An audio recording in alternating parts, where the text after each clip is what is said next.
السلام عليكم، ازيكم يا بنات؟ عاملين ايه؟ يا رب تكونوا كويسين وبخير كلكم. وحشتوني جدا جدا، بقالي كذا يوم ما كنتش بنزل فيديوهات. حوالي كده اكتر من 10 ايام. ف يعني اعتبرتها اجازة كده. فقلت كفاية بقى كده، ايه، اقوم اشتغل شوية واصور وانزل لكم فيديوهات. فكان عندي كده هنا، ايه، قلت هظبط اوضة النوم يعني، واغير الفرش بتاعها. الدنيا بدأت تبرد قوي يعني، بالظبط من اول يوم في السنة، اول ما السنة الجديدة جت. لاحظت ان يوم 1 يناير ده الجو كان برد جدا يعني، بصوا، تلج. حسيت بقى فعلا ان الشتا جت. فدخلت على اوضة النوم كده، اول حاجة اهو. ده مفرش قطيفة كده كنت شايلاه، يعني مش بفرشه دايما الا في الايام اللي برد قوي، فاهميني؟ هو تقيل قوي كده، بيدفي يعني اكتر من الدفايات التانية الخفيفة. انا كنت شايلاه فطلعته، كنت شايلاه نضيف يعني. فرحت مطلعاه كده وقلت ايه، هفرشه على طول. انا بحب افرشه من غير ملاية يعني تحتيه وكده، ولا حتى اكياس بتاعه المخدات. هو كده على طول، ويعني بحس الملاية تحتيه ملهاش اي لازمة يعني. فبس هو يعني ممكن اخره كده 5 ايام ولا حاجة او اسبوع، وبشيله اغسله تاني. قبل ما ابدا بقى خالص في الفيديو، كنت شايله السجاد من الاوضه.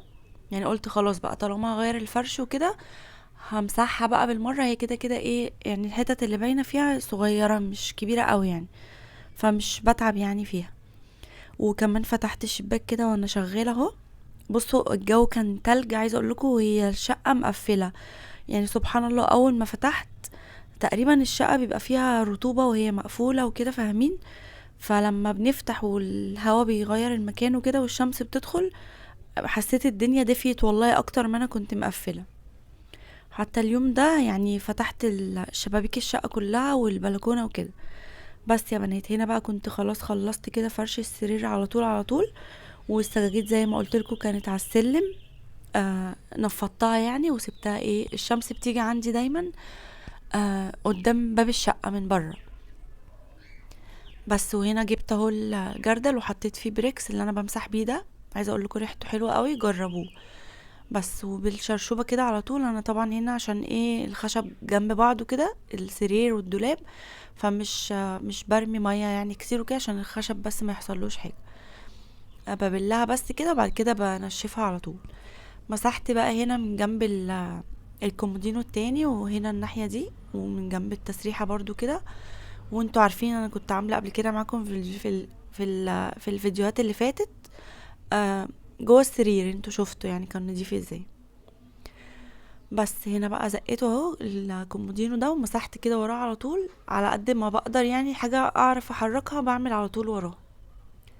بس كان هنا بقى خلاص، كنت نفضت السجاد زي ما قلتلكوا وهفرشه على طول.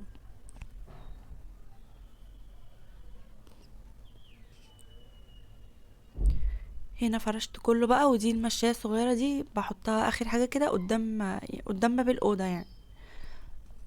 آه اخر حاجة بقى هنا. بلمع الخشب كده، عشان ايه، لو انا بحط السجادة مثلا او حاجة، ممكن يبقى فيها يعني تراب كده خفيف، ما مش باين يعني.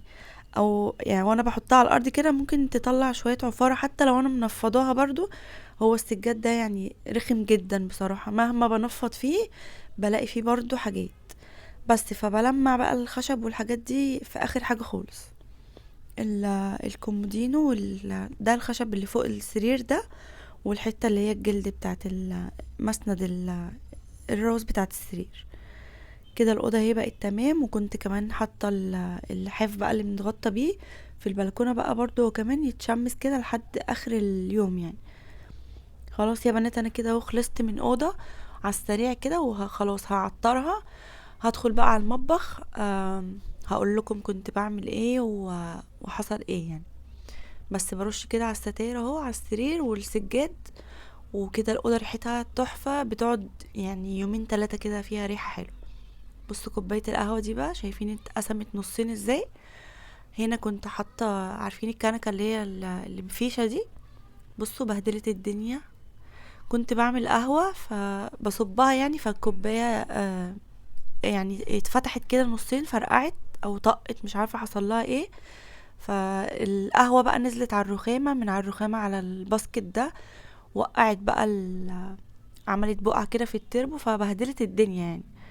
فبس قلت يلا، انا كان نفسي امسح برضو الحتة بتاعة المطبخ دي، المطبخ عندي صغير جدا يعني فمش متعب خالص. فقلت خلاص يلا نضف التربو ده بالمرة. جبته خدته كده على جنب، وجبت جبت جردل كده ورحت مفضية فيه بقى كله بقى الازايز بتاعة الكلور والصابون والجاروف بقى والمقشة، الحاجة بتاعة المنظفات كلها يعني.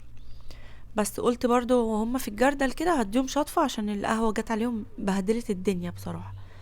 بس ده بقى هنا التربو كده ايه، غير بقى انه كان واقع فيه قهوة، مكان بقى ما باخد مثلا كلور او حاجة صابون فبلاقي نقط كده ملزقة يعني فيه. فروحت واخداه كده على طول اهو. قفلت الغطا بتاع قعدة الحمام، وقلت انا كده كده ايه الصابون اللي هينزل ده كده كده انا هنضف الحمام بعد ما اخلص يعني.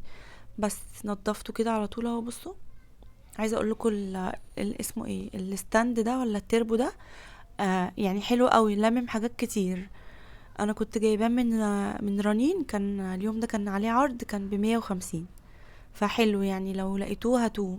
هو يعني بيلم الدنيا بس عيبه ان بصوا الرفوف قريبة من بعض، فمش الازايز ما بتقفش فيه يعني، ما بتقفش كده مظبوطه فاهمين. هو عايز ازايز شامبوهات مثلا، علب كريمات او كده، بس انا برضو بحط الازايز فيه حتى لو منيماها كده، او الليفه بقى والسلك والحاجات بتاعه المواعين هو شايلهم يعني فاهمين. بس فبصراحه منظم الدنيا يعني، وكانت الدنيا بايظه خالص في المطبخ تحت الحوض، كان كل ازازه بقى في حته والجاروف في حته والفرشه والحاجات دي. فبس هو حلو يعني، انا حبيت اقول لكم. هنا كمان بقى غسلت اهو الباسكت بتاع الزبالة يعني. آه هو كده كده كل يومين تلاتة كده بنضفه، عشان ساعات بلاقي مية بقى جواه تحت الكيس او كده، فلازم يتغسل يعني. بس هنا بقى بصوا، شفتوا مطبخي صغير قد ايه؟ شايفين؟ عشان بشوف ناس كتير بتعمل فيديوهات بيقعدوا بقى يقولوا اصغر مطبخ في اليوتيوب، لا اهو ده بقى اصغر اصغر يعني. بس يا بنات، جبت بقى ميه برضو بكلور وعليها بريكس والحاجات الحلوه اللي انتوا عارفينها بقى اللي بتعمل روايح حلوه دي.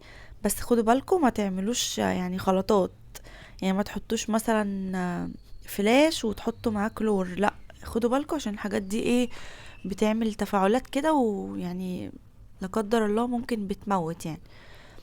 بس يا بنات هنا بقى خلاص اهو، بعد ما سيبته اتصفى ومسحت المطبخ مسحه حلوه بالمقشة بقى ومية وصابون كتير، وبعد كده شلت المية دي كلها ونشفت بقى تنشيفة كده ايه حلوة. وكنت كمان خلصت الحمام بس ما جبتوش معاكم يعني. بس وغيرت هدومي بقى وايه دخلت على المطبخ كده وهو نضيف خلاص، انا ظبطته يعني. ما كانش فيه مواعين ولا اي حاجة والبوتاجاز كان نضيف. فده سهل عليا بقى ان انا ايه غيرت هدومي كده على طول، وقلت ادخل اعمل ايه اكلة سهلة كده. يعني وحشتني الاكلة دي كان نفسي فيها فقلت اعملها بقى. هنعمل بقى ايه، هعمل معاكم مسقعه. بصوا انا هنا بقطع البتنجان كده مكعبات، هو اول حاجه ببدا بيه ويعني مكعبات صغيره كده. والاول كنت بعمله شرايح كده زي البطاطس، بس بقيت الاحظ ان هو بيتهري كده وشكلها مش بيبقى حلو في الاكل خالص، بتبقى متعجنه كده في بعض، مش عارفه مش حلوه يعني. فجربوا الطريقه دي حلوه ان شاء الله تعجبكم. بعملها كده صوابع وبعد كده مكعبات صغيره خالص. بعد ما بخلص بقى تقطيع انا هو حاطاه في مصفى، برش عليه بقى رشة ملح كده. ويعني لو هتعملي الاكلة دي يبقى احسن ان انتي اول ما تصحي كده تبدأي بيها وترشي عليه ملح. ليه بقى؟ مش هيخليه خالص يشرب زيت، وكل ما تسيبيه بقى شوية في الملح وفي المصفى كده ينزل ميته، هتلاقي البتنجان طعمه حلو ومش شارب زيت خالص، بيبتدي ان هو ينشف بقى كده فاهمين، بيتكرمش كده على بعضه شوية فبيبقى طعمه حلو قوي. بس هنا برضو كنت مظبطه البطاطس مقشراها يعني عشان ما اطولش بس عليكم الفيديو، وغسلاها واللي هناك ده فلفل رومي، واتنين بس قرنين كده اللي هو الحراق. هحطهم بس كده سلام، مش هقطعهم عشان ايه لو كنزي هتاكل او كده ما تبقاش حراقه يعني عليها. انا هعمل هنا المسقعه اللي هي العاديه، يعني من غير لحمه مفرومه ولا اي حاجه، مسقعه بصلصه يعني عاديه. مش عارفه بقى، عمري بصراحه ما اكلت اللي هي المسقعه بلحمه مفرومه دي. مش عارفه يعني عمري ما جربتها. قولوا لي طعمها ايه، حلوه ولا ايه؟ عمري بصراحه ما فكرت ان انا اعملها.